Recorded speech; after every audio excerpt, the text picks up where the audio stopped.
Okay, great. Well, welcome everybody. Got a nice critical mass here, and maybe more folks will roll in, but thank you so much for joining us today.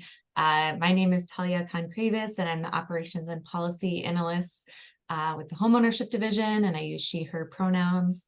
I'm joined here today by Jessica McKinnon, who's our Senior Homeownership Development Program Analyst, and our two amazing development officers, Susie Sandstrom and Elizabeth Thomas. So we, thanks for waving. We are excited to talk to you all today about some upcoming changes with our Notice of Funding Availability process and plans for the use of some of the general funds that we received during the last session. So really, this is if you're here to learn about the NOFA and provide us some feedback for the upcoming LIFT NOFA, this is the place to be. So just a few housekeeping notes. If you go to the next slide. We're recording this meeting. Please stay on mute, but we will be having a lot of intermittent discussions. So we plan to present some things to you, and we're very genuinely interested in your feedback because this is the time where we are really developing the NOFA and looking for your help in shaping a lot of the components of the NOFA. And so please feel free to, even if it's not discussion time, if you don't want to lose your thought, enter it in the chat. Feel free to raise your hand, and then we will get through whatever we have to share, and then really want some open conversation at various points throughout this, throughout the hour that we have together. So that's the housekeeping. If you go to the next slide. So here's our agenda for today, where Jessica is going to talk to you about this shift in how we do the NOFA and what that means. We have a bunch of questions and polls for you on that. And then we'll talk about the allocation and planned eligibility related to the LIFT supplemental funds, which is the $5 million awarded to us from the legislature in general funds that needs to be paired with LIFT projects. And so there's a lot to figure out around that, and we really want your feedback on that. And then we'll share a few other updates and talk about next steps and opportunities for engagement. So with that, I will pass it over to Jessica, who will get started getting into the weeds. Great, thank you, Talia. Good afternoon, everyone. Today, I'd like to talk about some of the big structural changes we're going to be making to the NOFA next year. So I know before we dive in, everyone always wants to know how much funding will be available. So the Homeownership NOFA has been budgeted $40 million LIFT for 2024 and $5 million total LIFT supplemental for 2024 and 2025. We'll be offering that full $45 million in 2024. The slide here shows our timeline. So over this and next month, we'll be doing a lot of internal work, building and writing the NOFA with a lot of feedback from you. That includes this session and our next quarterly partner call.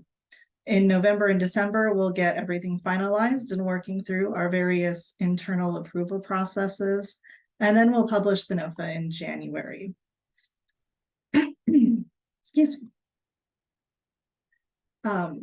Like the rental side of OHCS, we're going to be moving to a rolling NOFA open from January until roughly September, or as long as funds are still available. That end date might change based on your feedback and some other internal feedback. So what does a rolling NOFA mean?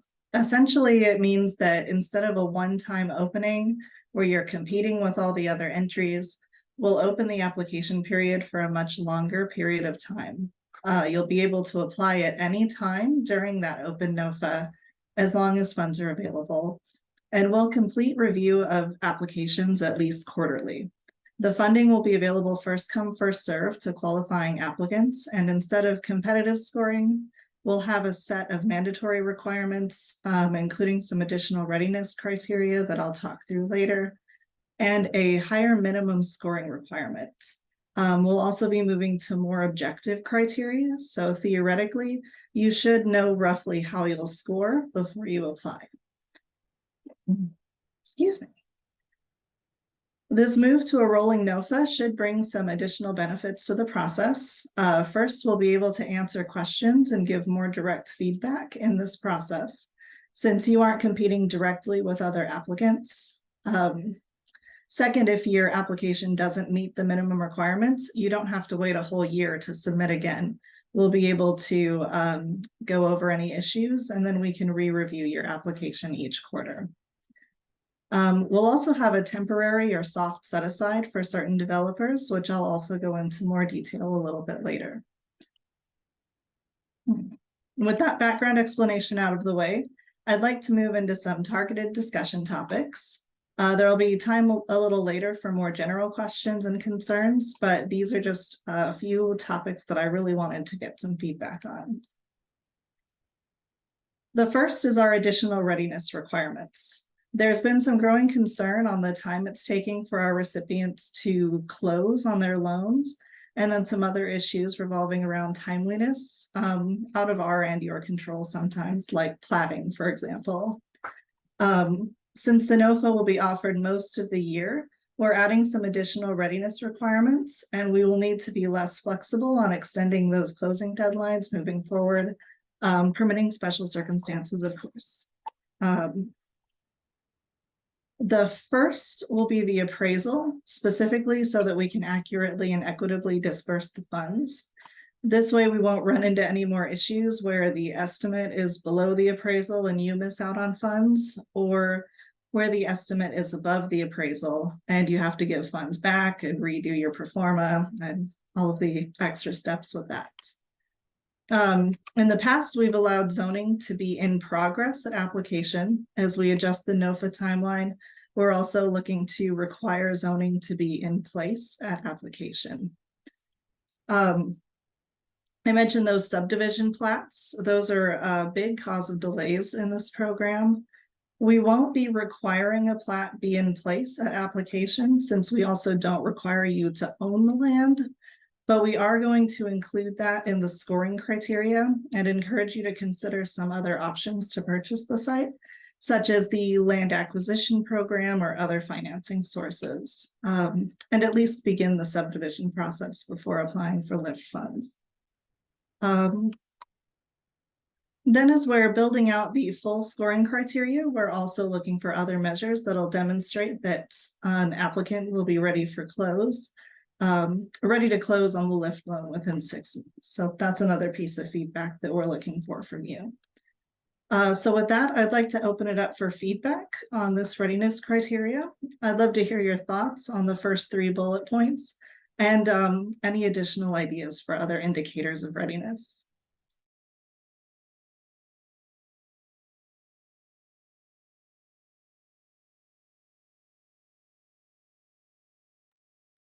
And I apologize, it's allergy season and it's a little rough for me. Sarah, I see your hands up. Thank you, Jessica. Especially as we're looking at the limited amount of supplemental funds available, what we're really interested in trying to do is to stack LIFT with other funding sources. Which means that what we really need is just like flexibility about when we apply so that we can close on all sources at the same time. So initially really excited about the rolling application because that would give us that flexibility, but now I'm feeling concerned that the readiness criteria, just kind of depending on how applications would line up with another source, that the readiness criteria might be a problem. So any thoughts, has that been part of how you all at OHCS have been thinking about this change? That is actually a good point that you bring up. I'm interested to hear which readiness criteria you're thinking of would be an issue with your other closing sources, just since we're not on the development side ourselves. And so where this could come up is with metro bond funds. So local jurisdictions don't have flexibility around when you apply for those funds. So the idea that we could kind of try to line up our LIFT application with our application for a different source. Just, some flexibility around that would be helpful.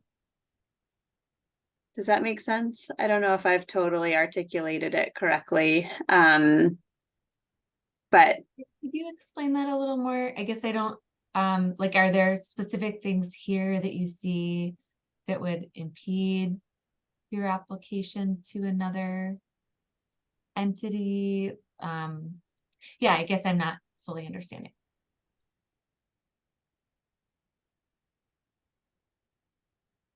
well, and I apologize, I'm kind of thinking out loud here. I don't know if like any others on the call are also thinking through how this would line up, but if we had I guess this is helpful because if we had another source, another local source that we were going to apply for, we could wait to apply for a lift until that other source became available, and then we could do both applications together.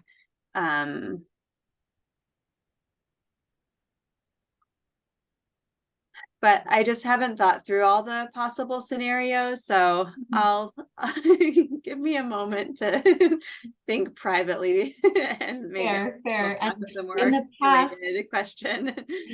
yeah, and I guess in the past for LIF, applicants have had to come with all resources committed, or at least very highly likely. So I don't think that, I guess just in relation to other sources, we would still want to see that your other sources are committed, or highly likely, so that timing would need to match up too. So I guess just another piece to think about. But I won't put you on the spot anymore.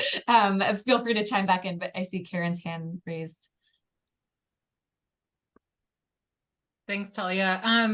I just want to confirm, Jessica, I think I heard you say that when you were talking about the subdivision process, which is a flag for me, right? Like, I think for us, like I understand the hope of progress on the subdivision, but it can be long and arduous. We are working on that with our local municipalities, and I think we have some legislative wins that will also make that easier. But did you say that the parcel doesn't have to be owned by us in order to apply? Right. The requirement has been that you have to have site control. So even if it's not in your ownership, you would need to have it under contract or something similar. Okay. And then I guess I would just flag, and I need to talk with our folks internally a little bit more than how that would work with the zoning required at application, and how we marry those two. So I would say that that's a flag for me, that we're going to want to talk through a little bit more, and we can definitely provide you all feedback, either prior to or at the next session.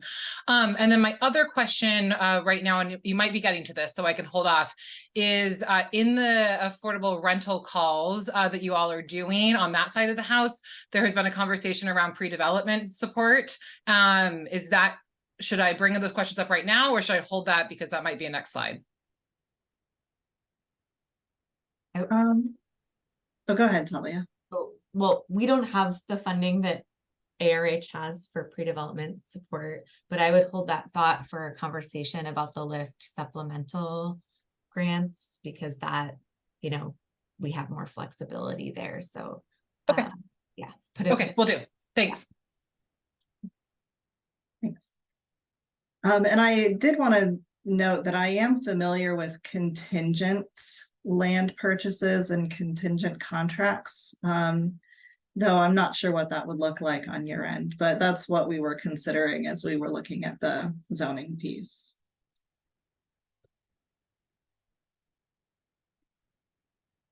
Is there any more feedback on these readiness criteria? All right, then I will move forward. Thank you for that great feedback.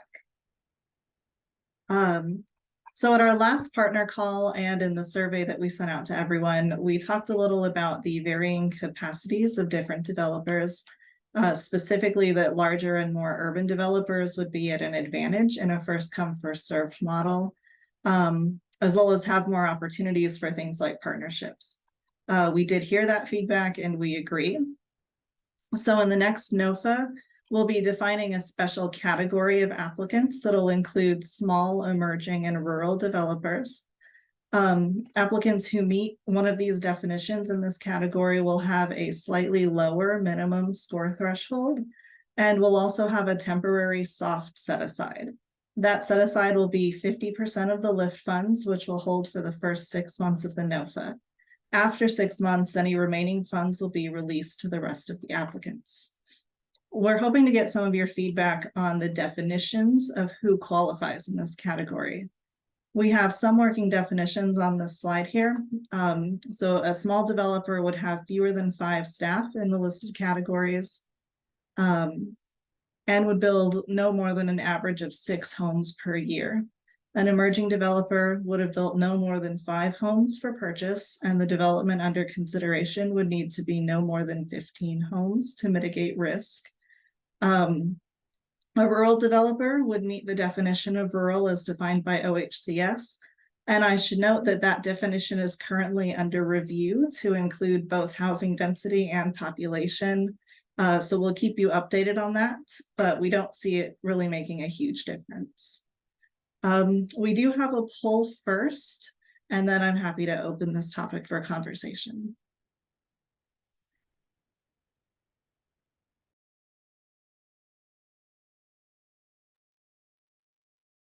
Can everybody see the poll? Okay, thank you. Thanks, Talia.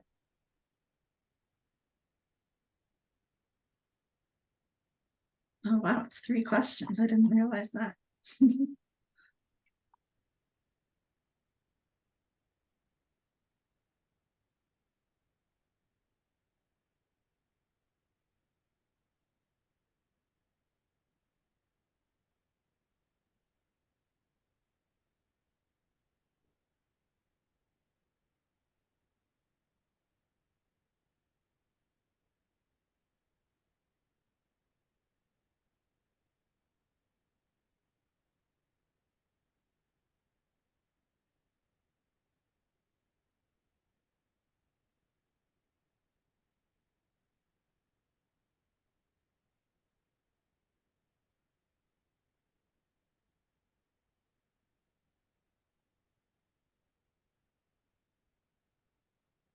Great, let's take maybe 15 more seconds to fill out the poll. Hopefully that's enough time.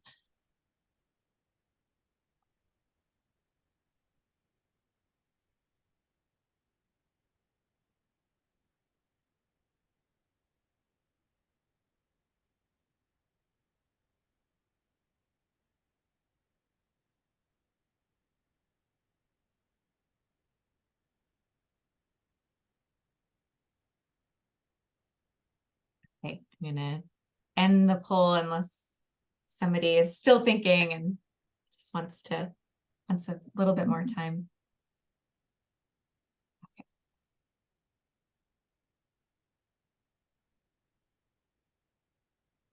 Jessica, I don't know if you can you see the results? Yeah, I'll pull them over here for everyone to see. Can you see it over my presentation? No, but can everybody see that it's sharing? Okay. Oh, okay. So it looks like there's a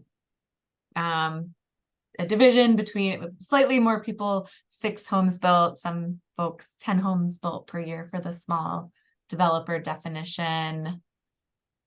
It looks like the 5 homes for purchase is the top contender for the emerging developer definition, and it was quite split under the threshold for project size, with a majority and no more than 15 homes. So thank you for that feedback. We will save that, but if you have other thoughts on these definitions, feel free to send them our way.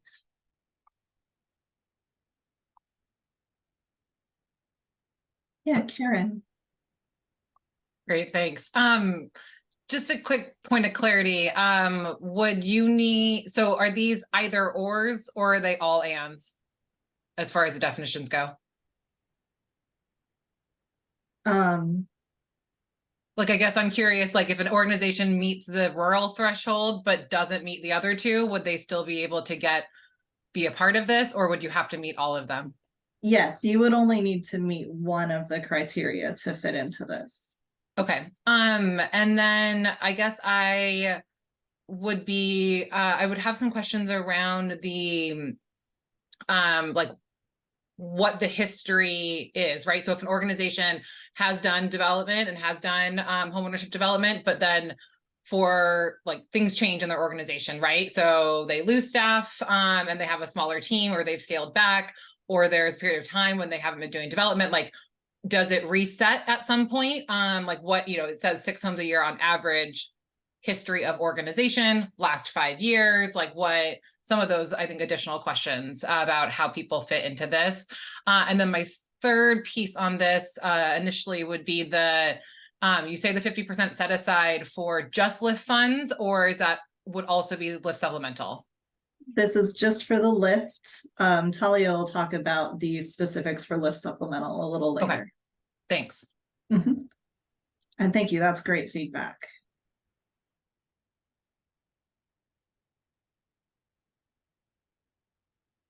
I have a question on one of the definitions for rural. Is that where the development is or where the organization is? That is where the development is. Okay, thank you.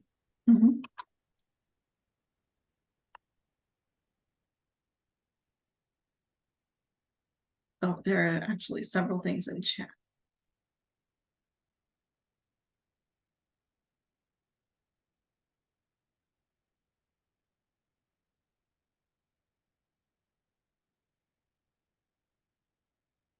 So Jessica, James says to qualify for rural set aside. Oh, okay. That was the same question as Brian.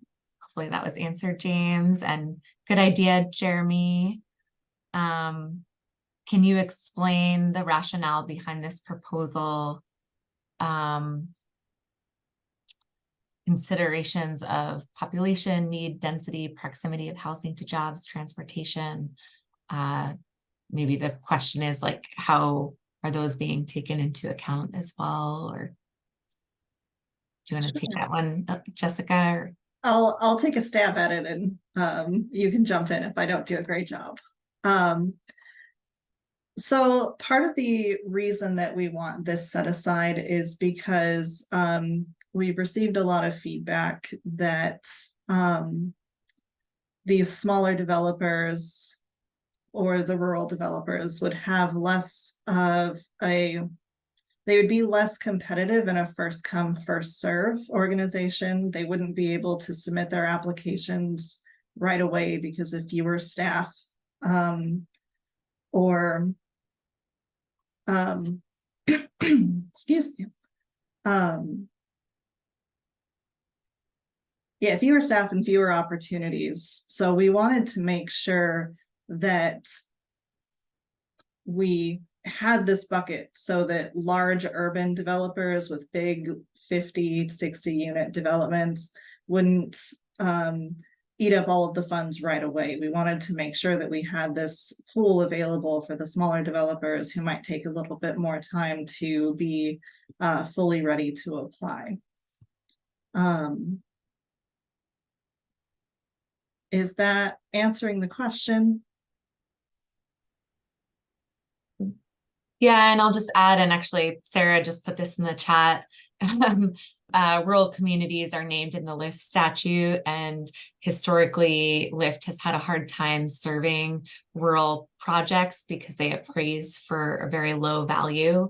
And so that the LIFT subsidy is not enough to put into the home, but we still really want to be able to fund rural projects that want to come in for lift subsidy. So just being able to have a slightly lower threshold and make lift accessible to a new pipeline of developers is also really important to us.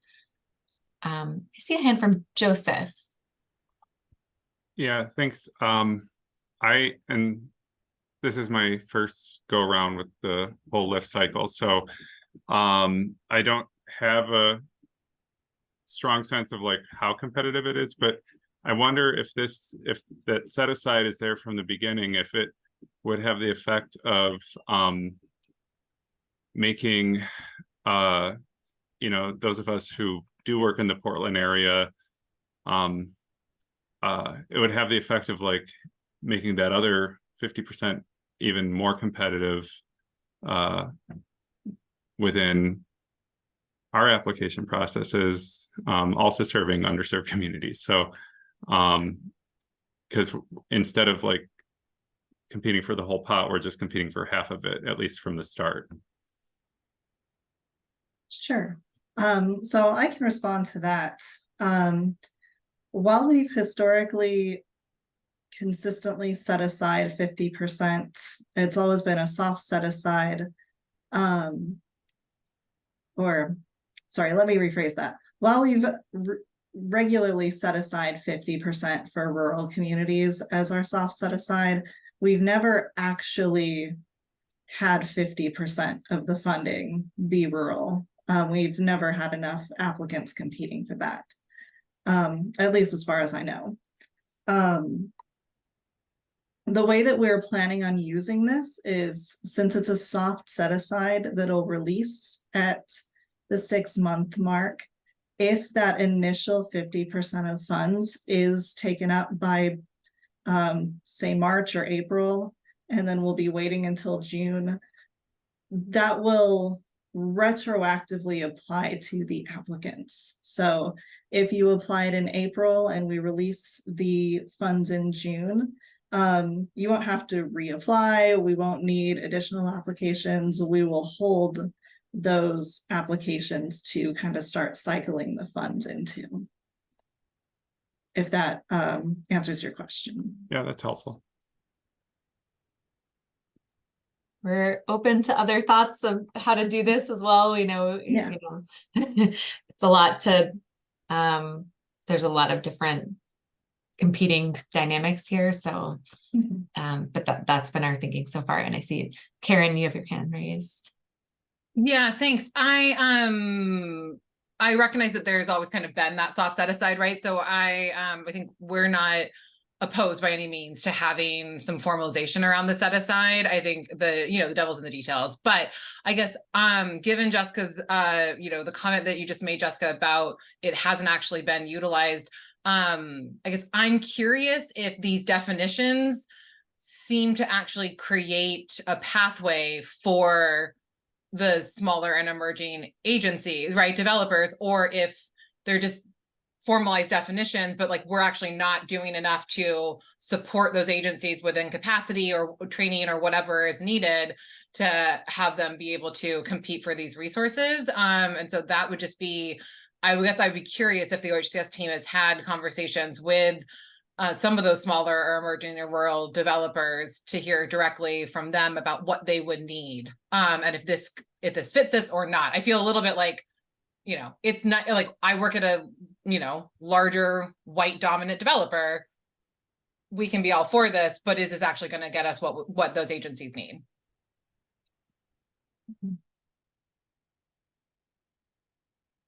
No, that's great. We were hoping that we would have some developers, small, emerging, or rural, on this call who might be able to give some more feedback, but also we're happy to talk to anyone one-on-one as well to go into more detail.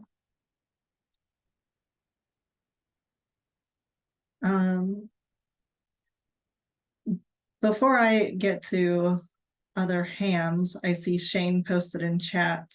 The small developer qualifications are not tethered to for sale homes, while the emerging developer is. Can the emerging developer have built rental homes and still be eligible, while having built rental homes would disqualify you from being eligible under the small developer definition? That is a good point. We have discussed a little bit if we would consider a rental development in the emerging developer or not. And we're happy to hear your feedback and what you think on that.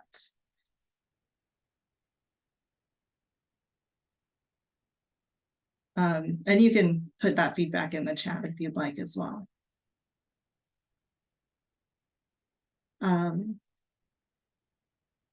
Sarah Padilla.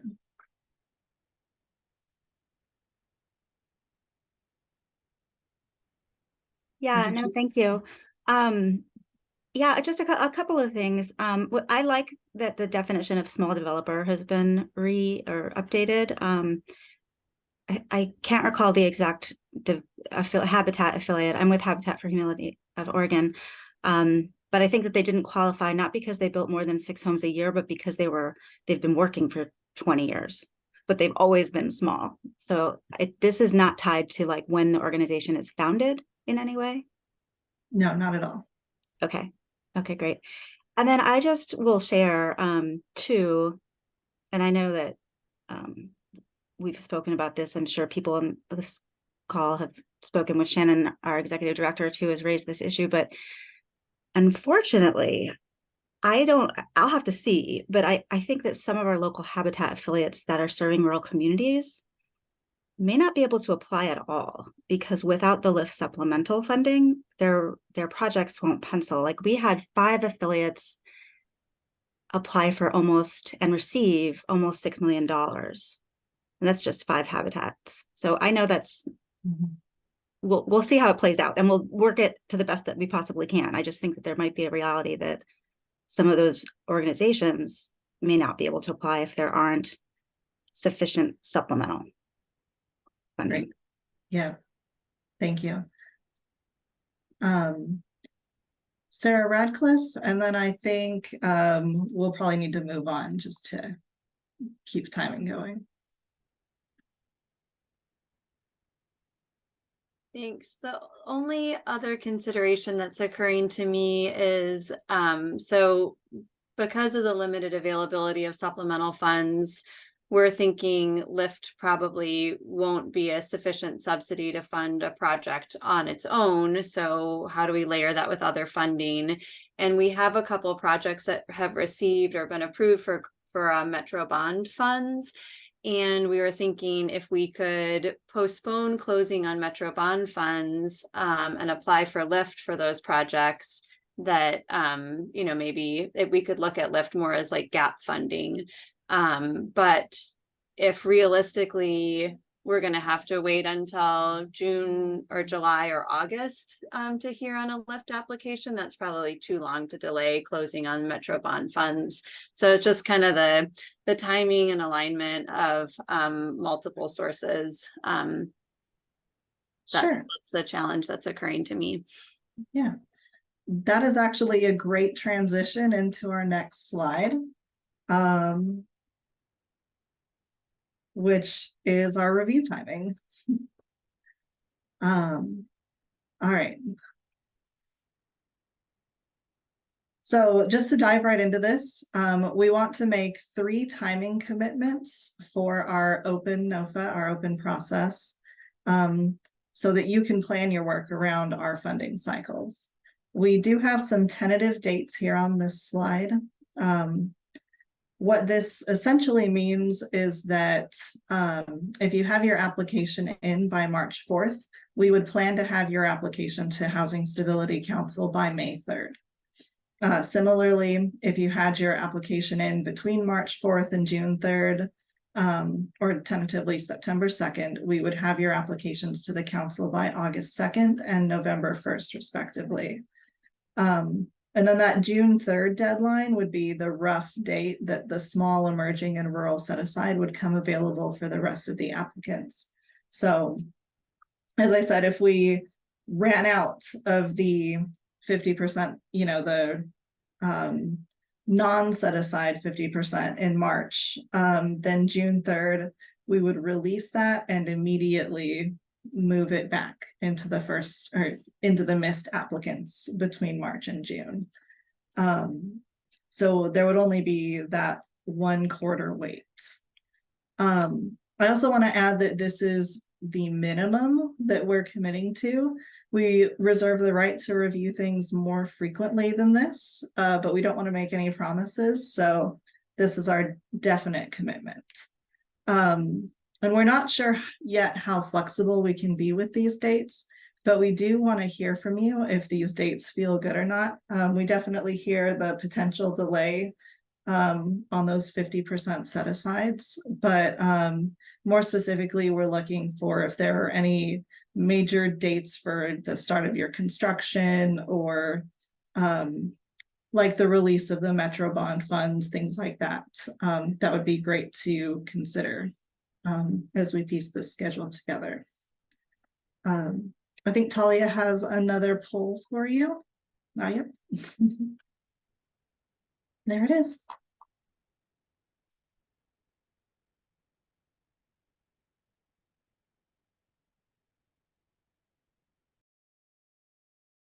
And you can select multiple months. Oh, that's good to know. Thanks, Talia.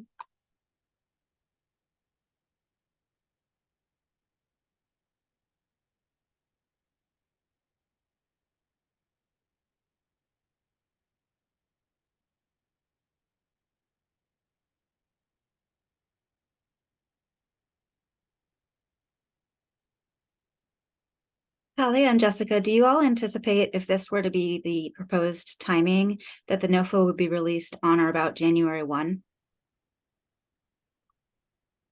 Yeah, we're expecting to publish like hopefully the first week of January. Yeah, because I think having 8 weeks is like absolutely needed.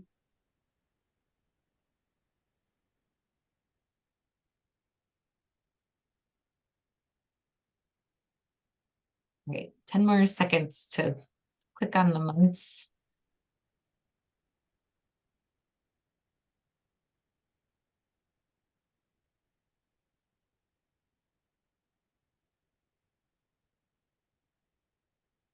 Okay, I'm gonna share the results. Last chance to click a month.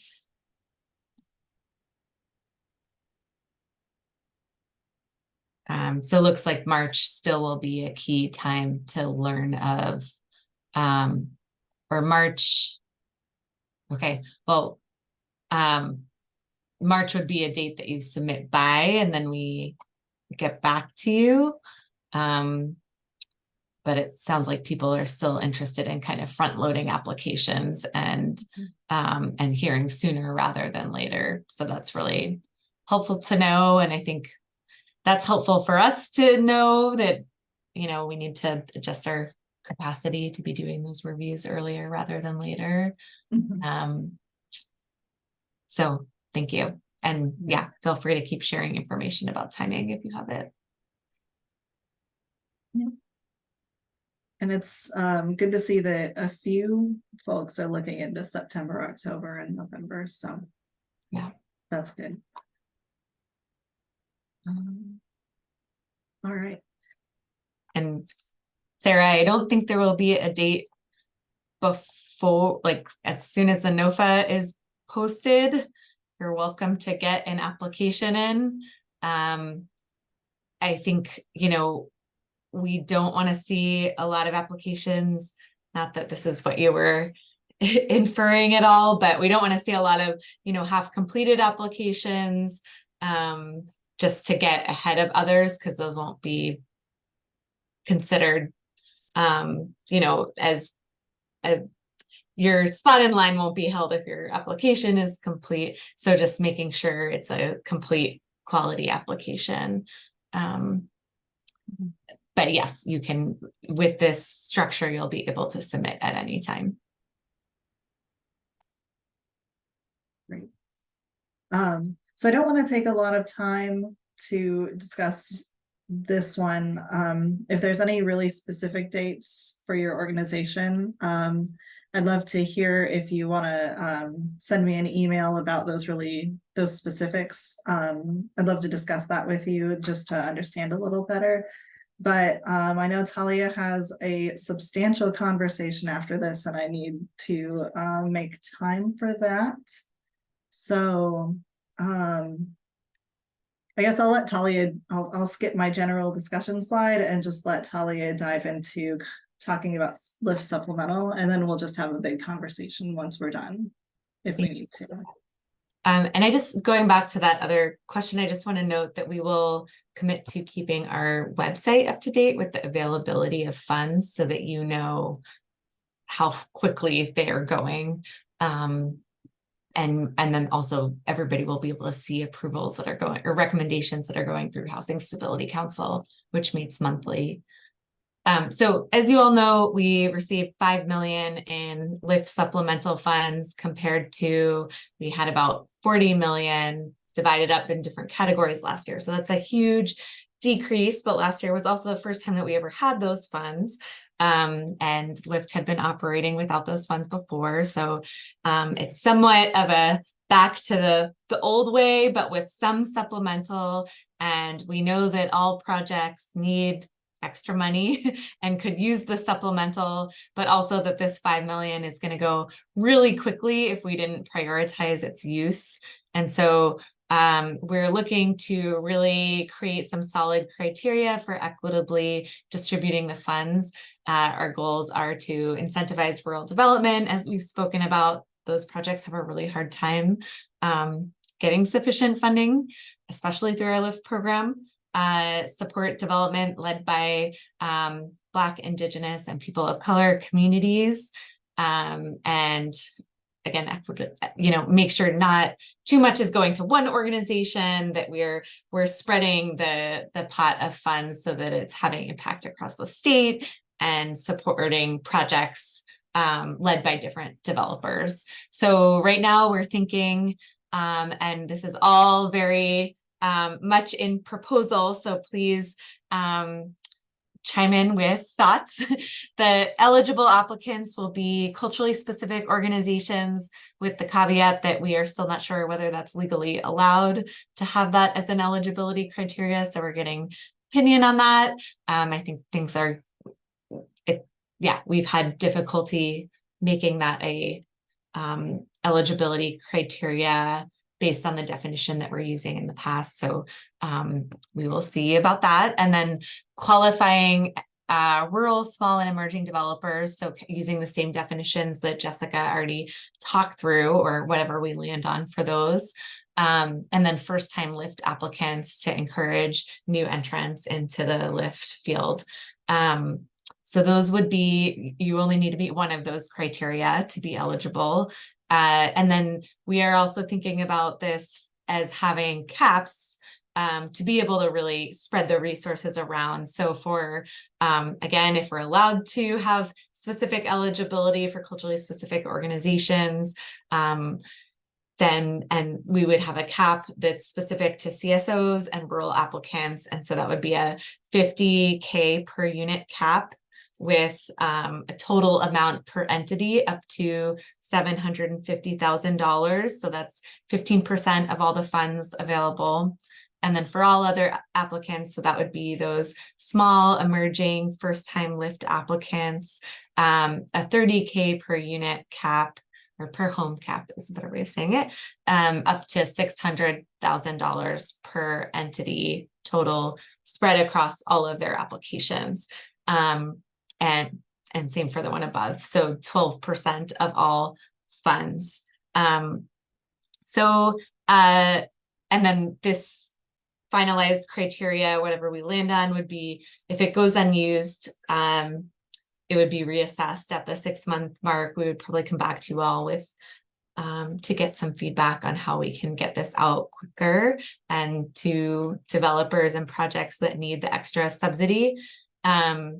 And our goal is to spend these funds in the first year. This was all we were allotted for the biennium of general funds to pair with LIFT projects, but our goal is to spend these funds and really show that they are needed, and hopefully be able to advocate for more funds. We can't specifically go in for asks in 2024, but we can provide data on how this is used. So with that, I'd love to hear any thoughts. We have some specific questions on the next slide, but actually maybe I'll leave this slide up so you can see it, and I'll just post the questions in the chat, but I'm sure feel free to answer those questions or just chime in with any other thoughts.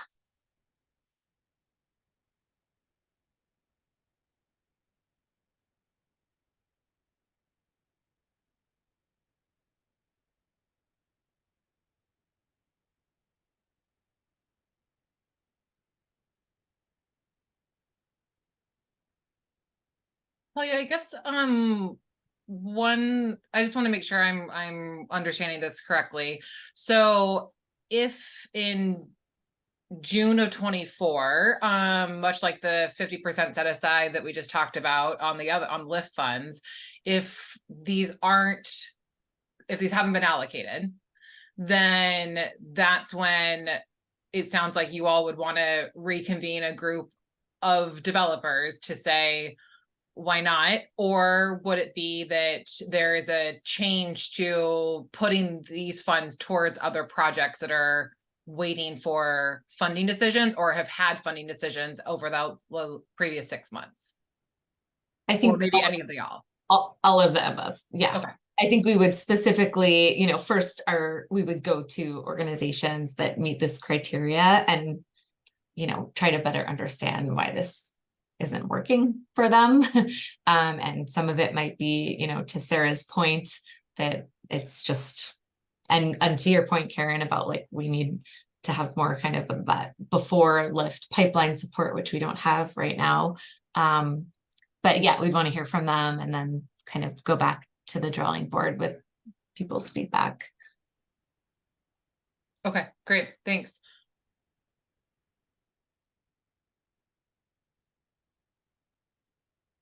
This is really helpful to see. I kind of want to go back. I was just pulled up a spreadsheet of some of our applications that we help to support, and I have to do math, but I think 50,000 per unit for rural or extremely rural is still pretty low.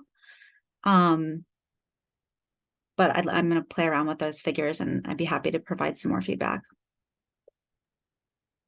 Yeah, I think it's a great question. Do you know, I guess it's for the OHS team, for the projects that were there projects that have been submitted for a rural category that didn't get funded, and does that 50,000 actually meet, or 30,000 meet what the subsidy gap would have needed to be in order to make it? I know Sarah obviously has the part of the habitat response, but I'm curious if there might have been other ones where are we actually chipping away at it, or are we still going to see the same issues?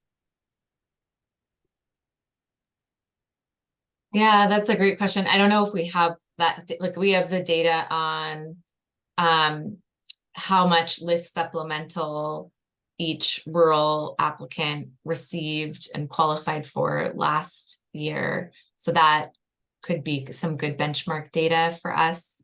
I don't have those numbers off the top of my head. I don't think we have that data pre their ability to ask for extra funds, because rural developers coming in for LIFT have had to show that they can make up the difference between the LIFT ask and their project budget. So yeah, if people have that information out there, that would be very helpful to see.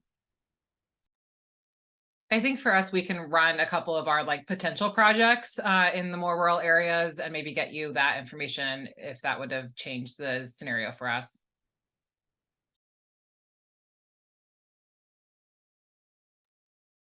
That'd be great. Thank you. Yeah. And I guess kind of a question related to that is, if we make the CSO and rural applicant cap more generous, that probably means less funding for other types of projects.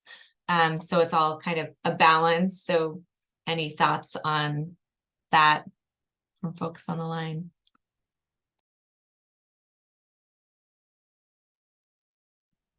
Well, again, I kind of need to look at some of our past experience and can run a couple of scenarios, but I think it'd be interesting too to look at if there were, for example, for the CSO and rural applicants up to 750K total, but maybe there's the per unit cap that is increased if they're building fewer homes. So, but they're still remaining under that 15%, could be an option.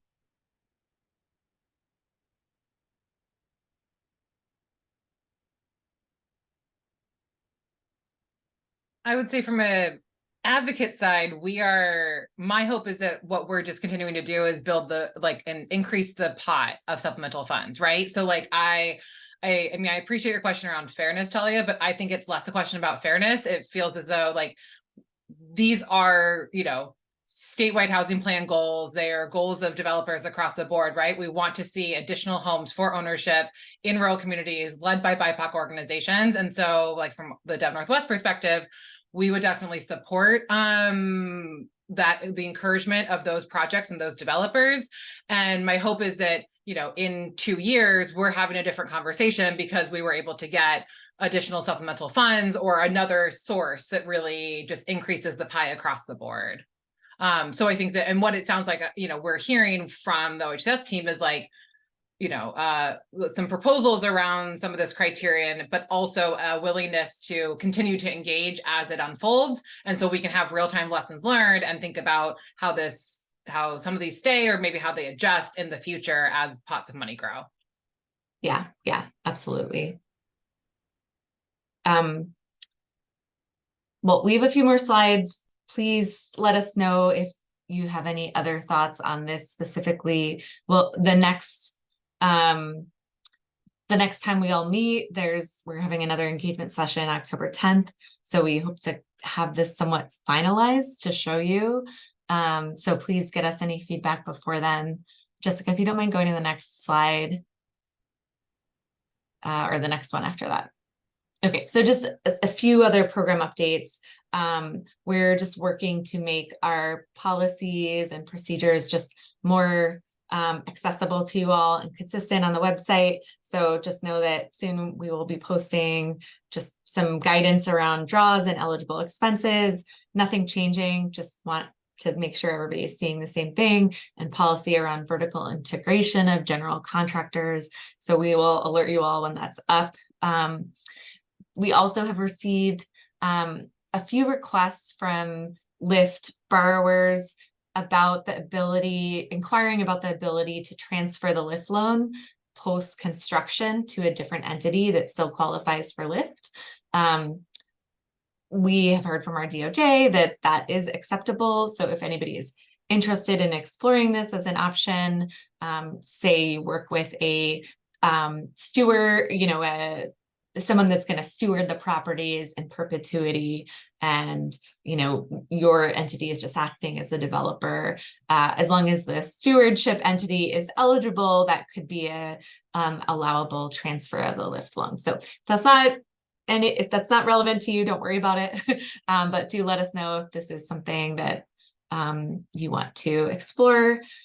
You've been hearing this from us for ages, but we're still working towards some more guidance and announcement around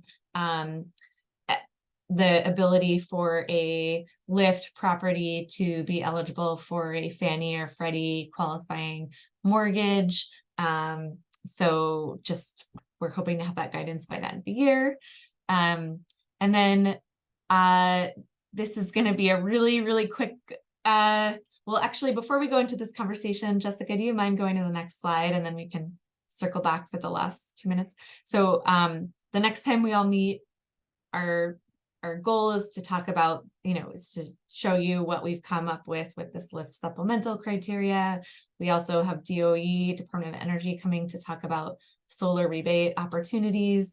And then we really want to take a deeper dive into the NOFA evaluation criteria that we'll be using, since we are trying to shift towards a more less narrative questions, less discretion in the review of your applications, and more kind of objective criteria, and hopefully we're close to a point where you could submit and know how you are going to score. So we really want to talk that through with you. I've extended that time to an hour and a half. It is the time of our usual quarterly homeownership partner development calls. So you might already be signed up for it, but I'll put this link in the chat.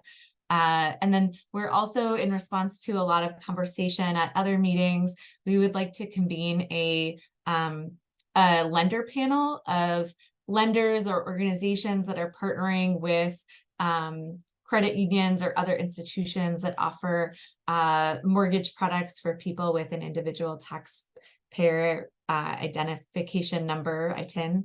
And so if you want to participate or have someone to recommend, please let me know. We don't have a date for that, but we would like to convene that conversation sometime in the next few months. And yeah, you can reach out to us at any time at this email, or to me or Jessica directly, but I'll go back quickly. And Jessica, this will be an abrupt closeout, but we do have one more thing that we wanted to cover quickly. Yeah, just really quickly, one other item that we are considering as we're still working through our risk mitigation is we're exploring the idea of a possible 10% retainage. We were hoping to, or a 10% retainage that would be released at the completion of projects, mainly since the LIFT funds are often expended very, very early in our process, or very, very early in your development process. So we hope to get a little bit of feedback from you, like, does this seem like an idea that would cause substantial issues for your organization, or does it seem reasonable because you're already dealing with retainage and withholding retainage from your contractors, and it would make sense. So we just kind of want to gauge your temperature and your general feelings towards that. So I'll just let Talia launch a poll really quick, and then if you'd like to send me an email, if you have any strong feelings one way or the other, I'll be happy to hear your feedback.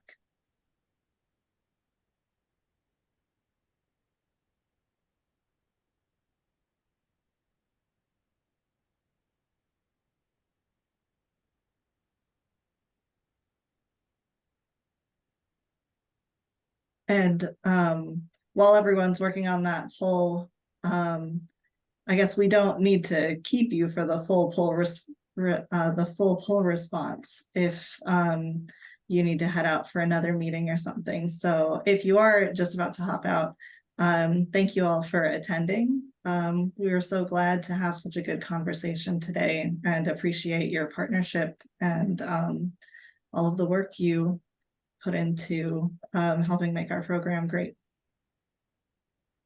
And I just put the link to sign up for our next engagement session on October 10th in the chat. So please do that. We really appreciate it. Yeah.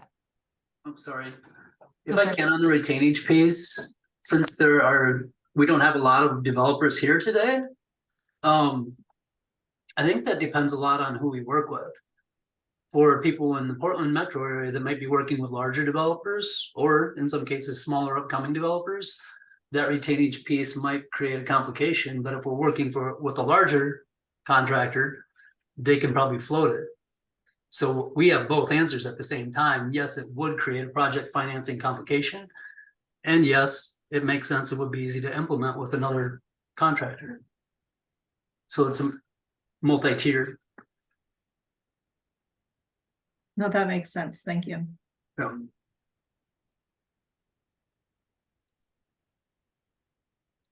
Sorry, just wanted to confirm if we have additional follow-up questions, or that, Jessica, we direct that to you. You can direct them to me and I can get them to the right place if need to, or feel free to just email our general HO development email address, and then Talia and I can both respond to that in case you don't want to wait for me. Okay, awesome. Thank you. Mm-hmm.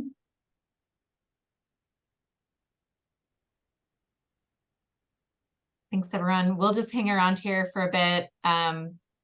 Oh, in case you're looking to see what the poll says, hold on, I'll share it. But we'll also hang around if anybody has any other questions or thoughts for a couple more minutes, but you're all welcome to leave, and thanks for your time today. Okay, I do have one more question. Can I? Yeah. So I don't have to email. I guess I just want to, I might have missed it, but I just want to make sure if, with this new process, would we be able to submit more than one application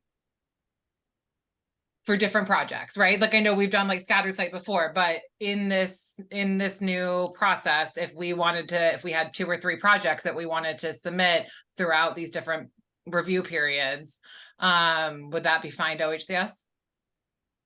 Yeah, you're still welcome to submit multiple projects. We're still figuring out like how we can be like equitable about reviewing different, say Dev Northwest submits 3 at once, and then there's a trickle of others. How do we make sure we're reviewing lots of different projects? But yes, multiple applications are welcome. Okay. Yeah. Some of that guidance would be helpful, or an opportunity to talk through that, right? As we're doing our pre-development and like pipeline development work, for when projects would come up for a need for an application. And then I believe I heard that if for some reason a project isn't going to be funded for a whatever host of reasons, right?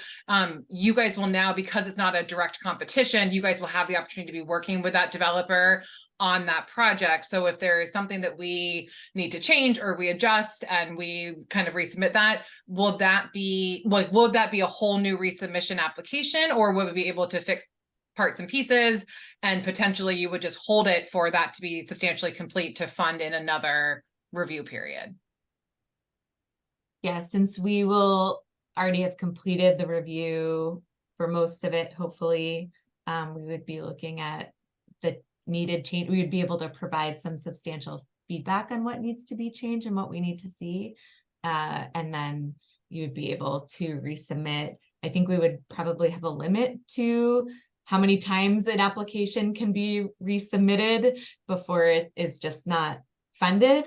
And so that's another thing that we need to lay out. But yeah, you wouldn't have to pay the application fee again the next time. It would be put back into the pool for review. Okay. And then sorry, my last question, and I promise I will stop asking questions, is if we aren't funded, not because of an issue with the application, but because of, the rest of the people in the pot that time, or how it's just, how the cards fall, would that application just continue to stay live until the next review period? If it is within this NOFA, we're leaning towards yes. Okay. But if we run completely out of funding and need to wait until the next NOFA, we'll definitely need a new application for that. Got it. So if it comes in kind of that third like review period and it doesn't, it doesn't get funded come that next January, we would need to resubmit it. But if it's in the January 1 and it doesn't get submitted or it doesn't get approved in March, we would be able to kind of hang out for the Q2 one. Yes. Okay. Great. And fingers crossed, hopefully this NOFA will go well enough that we don't have to make substantial changes going into next year. So if it needs to be resubmitted, there won't be a whole lot of change that needs to happen. Okay, wonderful. Thank you all. I appreciate it.